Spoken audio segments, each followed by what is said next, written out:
할렐루야. 오늘 함께 나눌 말씀 가운데 우리 성도님들에게 동일한 은혜가 있기를 소망하며 우리가 받은 은혜를 삶으로 나타낼 수 있기를 소망합니다. 오늘 말씀은 드디어 성벽 재건 공사가 시작된 지 52일 만에 완료된 사실에 대해서 기록을 하고 있습니다. 성벽 재건이 52일 만에 완료된 이 사실에 대해서 이스라엘의 모든 대적들과 주위에 있는 이방 족속들이 두려워하며 낙담했다라고 성경에는 기록하고 있습니다. 그 이유가 무엇일까요?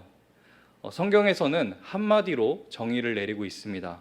하나님께서 이 역사를 이루어 가신 것을 알았기 때문이다 라고 정의를 내리고 있습니다. 이 성벽은 바벨론의 느부갓네살 왕에 의해 파괴된 후에 140여 년 동안 무너진 상태로 있었습니다.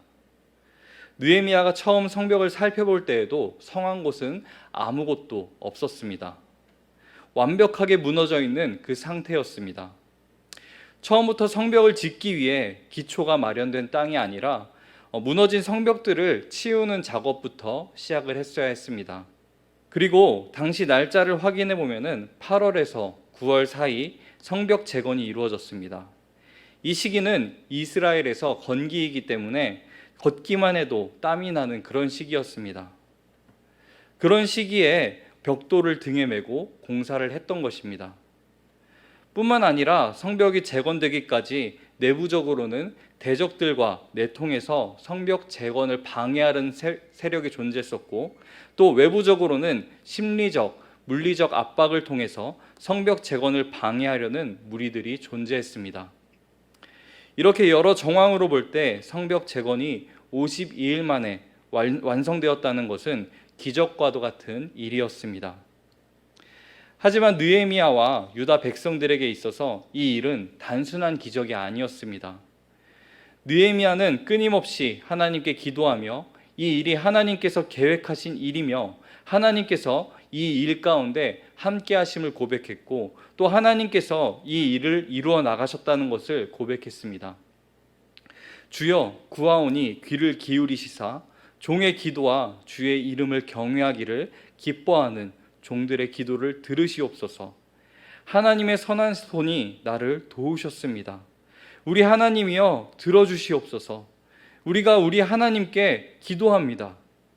느헤미야는 끊임없이 기도하며 하나님의 뜻을 구했고, 하나님께서 직접 이 역사를 이루어 나가셨습니다.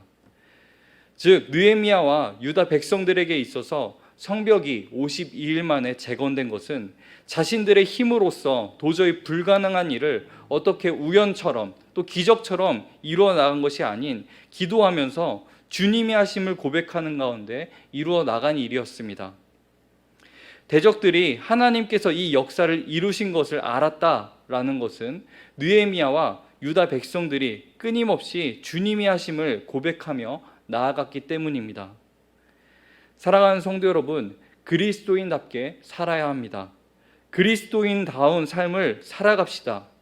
이렇게 말은 하는데, 그렇다면은 그리스도인답게 산다는 것이 무엇일까요? 우리의 모든 순간이 우연이나 기적이 아닌 주님의 선하신 뜻 안에서 이루어져 간다는 그 사실을 우리가 믿고 우리의 입술로, 우리의 모습으로 고백하며 나아가는 것입니다. 그리고 때로는 어려움과 고난이 찾아올 때에도 원망하고 낙심하고 넘어지는 것이 아닌 주님만이 참 소망 되시고 주님만이 참 위로자이심을 깨달아 알고 모든 상황 속에서 주님의 선하심을 고백하며 나아가는 것이 바로 그리스도인답게, 그리스도인다운 그 삶을 살아가는 것입니다. 제가 종종 보는 유튜브 채널 중 하나가 비글부부라는 채널을 종종 보고 있습니다. 영상이 특별하지는 않습니다. 그저 한 가족의 일상을 보여주고 있습니다. 그럼에도 제가 생각하기에 특별한 것이 있다면은 하나님을 생각하게 하고 하나님의 사랑을 느끼게 하는 장면들, 즉 일상 속에서 하나님을 예배하는 장면들이 나온다는 것입니다. 그리고 그들의 영상을 본 한 사람의 댓글을 제가 눈여겨보게 되었습니다. 저는 무교입니다. 솔직히 말하면 어릴 적부터 기독교에 대한 부정적인 인식이 강했습니다. 하지만 영상을 볼 때마다 진지하게 교회를 다녀보면 어떨까라는 생각을 합니다. 코로나 바이러스가 심해지는 이 시국에 기독교인들을 바라보는 시선 또한 곱지만은 않습니다. 과연 이런 상황 속에서 복음을 어떻게 전할 수 있을까? 아니, 복음을 전한다는 게 과연 의미가 있을까? 이런 생각들이 제 머릿속에 많이 들게 되었습니다. 그 가운데 주님께서 주신 마음은 지금은 말로 전할 때가 아닌 삶으로 살아내며 보여줘야 될 때다라는 마음을 제안해 주셨습니다. 그리스도인들이 말로 복음을 전하고 또 말로 영향력을 주기 힘든 이 시대가 왔다라는 생각이 듭니다. 우리가 복음을 전할 수 있는 방법은 우리의 삶을 통해서, 우리가 살아가는 모습을 통해서 믿지 않는 사람들에게 예수님이 보여지도록 해야 합니다. 우리의 모든 삶 속에서 역사하시는 그 주님을 바라보며 기쁠 때나 슬플 때, 힘들고 어려운 상황 속에서도 주님만이 소망이심을 고백하고 내 삶을 통해서 주님이 하십니다라는 고백을 늘 하며 삶으로 복음을 전할 수 있는 저와 우리 성도님들의 삶이 되기를 소망합니다. 이후에 느헤미야는 17절, 19절 말씀을 통하여서 성벽 재건 공사 기간 동안 유다 귀족들과 또 도비아 간의 내통이 있었다는 것을 회고하고 있습니다. 그리고 그 수가 결코 작지 않았음을 말하고 있습니다. 그렇다면 왜 많은 유다 귀족들이 도비아와 동맹을 맺었던 것일까요? 자세히는 알 수 없지만 도비아의 아들이 무슬람의 딸을 아내로 맞이하게 된 것에 영향력이 있었던 것으로 보여집니다. 무슬람에 대한 많은 정보는 없지만 그가 3장에서 성전 건축한 인물에 2번이나 이름을 올린 것으로 보아 어느 정도 영향력이 있던 사람이었던 것으로 생각이 되어집니다. 그런 영향력 있는 사람이 대적들과 관계를 맺는 것을 유다 귀족들이 보고 따른 것입니다. 사랑하는 성도 여러분, 도비아와 동맹을 맺는 이 유다 귀족들의 모습을 보면서 2가지 영적인 교훈이 떠오르게 되었습니다. 먼저는 우리가 바라보고 따라야 할 대상이 주님이시지 세상이 아니라는 것입니다. 유다 귀족들은 그들 사이에서 영향력 있던 사람을 따랐습니다. 성벽 재건하는 일에 힘썼던 사람이니까 따를만 할 거야. 성벽 재건하는 일에 앞장섰던 사람인데 다 우리 유다 민족을 위해서 하는 일일 거야. 이러면서 따랐을 것입니다. 그러나 그들이 무슬람을 따르며 도비아와 동맹을 맺었던 일은 성벽 재건 사업을 막으려는 일이었고 하나님의 역사를 막는 일이었습니다. 이 땅에서 살아가고 있는 우리 그리스도인들이 늘 깨어 있어야 하는 이유, 영적인 분별력을 가지고 살아가야 하는 이유가 여기에 있습니다. 그리스도인들 또한 세상의 영향력을 받으면서 살아가고 있습니다. 그런 세상 속에서 영적인 분별력 없이 무엇이 옳고 그른지도 모른 채 저 사람이 하는 말이면 다 맞을 거야, 저 사람이 하는 말은 신용이 있어 하면서 사람을 믿고 사람을 의지할 때가 있습니다. 그러나 그것이 우리의 영적인 성벽을 무너뜨리는 일이 될 수가 있고 또 하나님의 선하신 뜻과 정반대되는 편에 서는 일이 될 수도 있다는 것입니다. 그렇게 우리는 기도할 때 하나님께 영적인 바른 분별력을 달라고 기도해야 하며 사람의 말과 사람의 지혜를 따르는 것이 아니라 주님을 따를 수 있는 믿음을 달라고 우리는 기도해야 합니다. 그리고 말씀에 우리의 삶을 계속 비추어 보면서 주님이 말씀하시는 대로 주님을 따르는 그 삶을 우리는 살아가야 합니다. 2번째는 하나님의 일을 한다고 해서 하나님을 온전히 믿고 신뢰하는 것이 아니라는 것입니다. 무슬람과 유다 귀족들은 모두 성벽 재건에 함께했던 인물들입니다. 성벽 재건에 참여한 무슬람이었지만 자신의 딸을 도비아의 아들과 결혼을 시킵니다.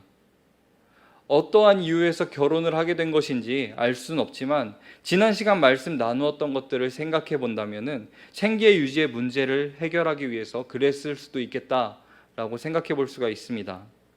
그런데 어떠한 이유에서건 느헤미야의 말에 귀를 기울이고 그리고 하나님을 신뢰하는 마음이 있었다면 결코 그런 선택을 하지 않았을 것입니다.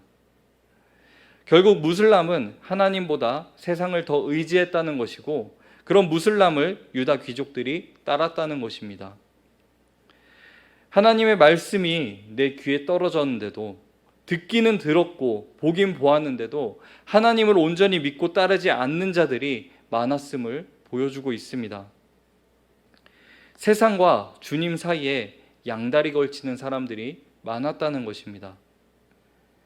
예전에 말씀을 전하면서 한 예화를 제가 들려드렸었습니다. 어느 한 권사님께서 교회에 열심히 봉사를 하고 신앙생활을 열심히 하는 것처럼 보였었는데, 어느 날 그 권사님께서 점집에서 나오는 것을 보게 되었다는 한 목사님의 이야기였습니다. 혹시나 전도하러 들어갔을까 해서 권사님 왜 여기서 나오세요? 라고 이렇게 여쭤봤는데, 우리 아들이 좋은 대학 갈 수 있게 해달라고 들어갔었습니다 라고 하는 그 대답을 들었다고 합니다. 주님을 믿고 신뢰하고 따른다는 것이 교회에서 봉사를 많이 하는 것, 교회를 열심히 다니는 것이 결코 아니라는 것임을 보여주고 있습니다. 주어진 삶의 자리에서 정말 주님과 동행하는 그 삶을 살아가고 있는가? 세상과 주님 사이에 양다리를 걸치는 것이 아니라 나에게 주어진 삶의 자리에서 모든 주권이 주님께 있음을 고백하고 주님이 인도하시는 방향대로 내 생각과 내 뜻이 아닌 주님께서 주시는 뜻대로 살아가는 삶이 되어야 합니다. 사랑하는 성도 여러분, 세상을 의지하고 세상을 따르지 않고 주님만 따라갈 수 있는 저와 우리 성도님들이 되기를 소망합니다. 그저 주일에만 교회 열심히 다니고 봉사 열심히 하는 것이 아니라, 내 믿음의 전부가 그것이 되는 것이 아니라 모든 삶의 자리에서 주님을 온전히 신뢰하고 주님을 따를 수 있는 저와 우리 성도님들이 되기를 소망합니다. 말씀을 정리하도록 하겠습니다. 성벽 재건이 52일 만에 이루어진 것은 하나님의 선하신 역사 가운데 이루어졌습니다. 이스라엘 백성들이 수고하고 섬겼지만 그 일을 이루어 나가시는 것은 주님이셨습니다. 우리의 삶도 마찬가지입니다. 내 삶은 내가 살아가는 것이지만 그 삶을 이루어 나가시는 것은 주님이시라는 것을 기억하면서 내 안에 나는 죽고 주님이 살아계시는 삶, 주님이 역사하시는 삶이 되어야 합니다. 그리고 우리 모든 삶 속에서 주님이 하셨습니다, 주님이 하십니다 라는 고백이 나와야 합니다. 주님께 내 삶을 온전히 맡겨드리고 때로는 고난이 찾아오고 어려움이 찾아온다 할지라도 주님만이 참 소망임을 믿고 언제나 선한 길로 인도하시고 역사하시는 그 주님 앞에 나아갈 수 있는, 주님과 동행할 수 있는 저와 우리 모든 성도님들의 삶이 되기를 예수님의 이름으로 축복합니다.